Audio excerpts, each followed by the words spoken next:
Selamat pagi anak-anak kelas 4 SD plus Gembala Baik. Kali ini Ibu Ima akan membahas tentang wawancara. Nah, ada 3 hal yang perlu diperhatikan saat kita akan wawancara. Yang pertama, tahap sebelum wawancara. Yang kedua, tahap saat wawancara. Dan yang ketiga, tahap setelah wawancara. Ada 3 hal yang harus kita perhatikan. Yang pertama, kita harus tentukan terlebih dahulu tema yang akan kita gunakan dalam wawancara. Kemudian kita tentukan narasumbernya. Dan yang kedua, kita tentukan waktu dan juga tempat untuk melakukan kegiatan wawancara. Dan yang ketiga, kita harus menyusun daftar pertanyaan yang sesuai dengan tema yang akan kita wawancara dengan narasumber. Yang kedua, tahap saat wawancara. Ada 4 hal yang harus diperhatikan saat kita melakukan wawancara. Yang pertama, kita menemui narasumber sesuai dengan waktu dan juga tempat yang sudah kita diskusikan sebelumnya dengan narasumber. Yang kedua, kita ajukan pertanyaan kepada narasumber. Ketika kita mengajukan pertanyaan kepada narasumber, maka kita harus perhatikan gerak-gerik dan juga bahasa yang kita gunakan kepada narasumber. Maka kita harus menggunakannya dengan bahasa yang santun, bahasa yang sopan. Yang ketiga, kita catat jawaban yang narasumber berikan. Nah, untuk mencatat jawaban ini, sekarang ini karena zaman teknologi sudah semakin canggih, maka untuk mencatat jawabannya kita cukup dengan melakukan mendokumentasikan dalam bentuk video. Seperti itu. Dan yang keempat, setelah selesai mengucapkan terima kasih kepada narasumber karena narasumber telah bersedia meluangkan waktunya untuk kita wawancarai. Tahap yang terakhir adalah tahap setelah wawancara. Setelah wawancara selesai, maka ada 3 hal yang harus kita perhatikan. Yang pertama, kita rangkum semua jawaban dari narasumber. Yang kedua, kita membuat kesimpulan dari wawancara. Dan yang terakhir adalah membuat laporan wawancara. Untuk urutan laporan wawancara, kalian bisa pelajari kembali tentang urutan-urutan dalam menulis laporan wawancara. Nah, untuk lebih jelasnya, sekarang Bu Ima juga akan melakukan wawancara singkat dengan seorang narasumber.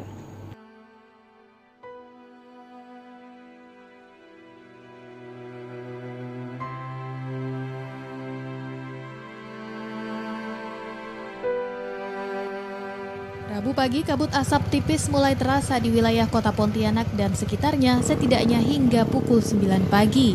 Kabut asap diduga disebabkan kebakaran lahan gambut yang terjadi di beberapa titik di kota Pontianak dan Kabupaten Kuburaya.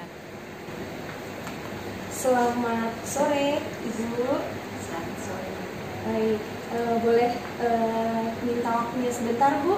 Saya akan melakukan sebuah wawancara tentang masalah lingkungan yang sedang terjadi sekarang ini. Kalau boleh tahu namanya siapa, Bu? Nama saya Christine. Ibu Christine. Baik, kegiatan sehari-harinya apa, Bu? Ibu rumah tangga. Ibu rumah tangga. Baik, narasumber Ibu Ima kali ini adalah bernama Ibu Christine yang pekerjaannya adalah seorang ibu rumah tangga. Baik, Ibu Ima akan segera memulai dengan memberikan pertanyaan yang sudah Bu Ima buat daftarnya. Baik, Bu Christine, saya ingin bertanya sedikit tentang masalah lingkungan sekarang ini sedang terjadi, yaitu tentang kabut asap. Nah, menurut Ibu Christine, kabut asap itu seperti apa sih, Bu? Asap terjadi pada saat kemarau. Oh, seperti itu saat kemarau. Asap terjadi di mana yang dibakar itu adalah lahan gambut. Oh, lahan gambut. Ya. Seperti itu. Di mana lahan gambut dibakar menimbulkan asap. Gitu. Di asapnya itu lebih bertahan lama walaupun udah dipadamkan. Beda dengan lahan-lahan lain. Kalau lahan-lahan yang bukan gambut, asap cepat habis. Itu bedanya. Berarti penyebabnya adalah karena lahan gambut yang memang sengaja dibakar begitu ya. Betul. Oke, baik, itu adalah penyebabnya ya dari timbulnya kabut asap. Lalu kira-kira ada nggak pemicu lain Bu yang menyebabkan terjadinya kabut asap itu selain memang dari dibakar oleh oknum-oknum tertentu seperti itu? Kalau tradisi memang ada asap. Lahan di mana kalau orang asli membakar ladang. Tetapi karena lahannya bukan gambut, asap itu cepat habis setelah lahan itu dibakar. Dimana kalau pembakaran terjadi di saat-saat orang berladang, untuk orang asli hanya jarak 1 meter atau lebih dari lahan lain atau hutan, dibakarlah lahan itu tadi, ternyata itu lebih cepat habis asapnya. Tidak seperti lahan gambut. Itu bedanya. Ya, baik.